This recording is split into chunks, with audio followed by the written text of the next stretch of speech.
ಎಲ್ಲರಿಗೂ ನಮಸ್ಕಾರ. ನಾನು ನಿಮ್ಮ ಹೇಮಂತ್ ನಾಯ್ಕ್.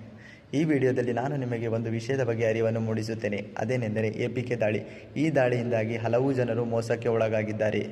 ಒಂದು ವಾಟ್ಸಪ್ ಫೈಲ್ ನಿಮ್ಮ ಸಂಪೂರ್ಣ ಫೋನನ್ನು ಹ್ಯಾಕ್ ಮಾಡಬಹುದು. ಅಪರಿಚಿತ APK ಫೈಲನ್ನು ಎಂದಿಗೂ ತೆಗೆಯಬೇಡಿ. ತೆಗೆದರೆ ಮೋಸಕ್ಕೆ ಒಳಗಾಗುತ್ತೀರಿ. ಮೋಸಗಾರರು ವಾಟ್ಸಪ್ನಲ್ಲಿ APK ಫೈಲನ್ನು ಕಳುಹಿಸಿ ಹೀಗೆ ಹೇಳುತ್ತಾರೆ ಏನೆಂದರೆ, ನಿಜವಾದಂತೆ ಕಾಣುತ್ತದೆ, ಆದರೆ ಅದು ನಕಲಿ APK ಎಂದರೆ ಒಂದು ಆ್ಯಪ್ ಫೈಲ್.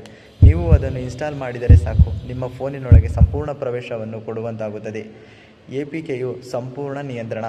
ಅವರು ನಿಮ್ಮ ಮೆಸೇಜ್ಗಳು, OTPಗಳು, ಫೋಟೋಗಳು, ನಿಮ್ಮ ಬ್ಯಾಂಕ್ ಆ್ಯಪ್ಗಳನ್ನು ನೋಡಬಹುದು. ಅದಲ್ಲದೆ ನಿಮ್ಮ ಡಾಟಾವನ್ನು ಸಹ ಕದಿಯಲ್ಪಡಬಹುದು. ಈ ಒಂದು ತಪ್ಪಿನಿಂದ ಹಲವಾರು ಜನರು ಹಣವನ್ನು ಕಳೆದುಕೊಂಡಿದ್ದಾರೆ. ವಾಟ್ಸಾಪ್ ಅಥವಾ ಅಪರಿಚಿತ ಮೂಲಗಳಿಂದ ಬಂದ APK ಫೈಲನ್ನು ಎಂದಿಗೂ ಇನ್ಸ್ಟಾಲ್ ಮಾಡಬೇಡಿ. ಮಾಡಿದರೆ ಮೋಸಕ್ಕೆ ಒಳಗಾಗುತ್ತೀರಿ. ಆ್ಯಪ್ಗಳನ್ನು ಯಾವಾಗಲೂ ಪ್ಲೇಸ್ಟೋರ್ನಿಂದ ಮಾತ್ರ ಡೌನ್ಲೋಡ್ ಮಾಡಿ. ಸುರಕ್ಷಿತವಾಗಿ. ಮೋಸಗಾರರಿಗೆ ಹ್ಯಾಕಿಂಗ್ ಕೌಶಲ್ಯ ಬೇಕಾಗಿಲ್ಲ. ನೀವು ಕ್ಲಿಕ್ ಮಾಡಿದರೆ ಸಾಕು. ನಂಬುವ ಮೊದಲು ಪರಿಶೀಲಿಸಿ.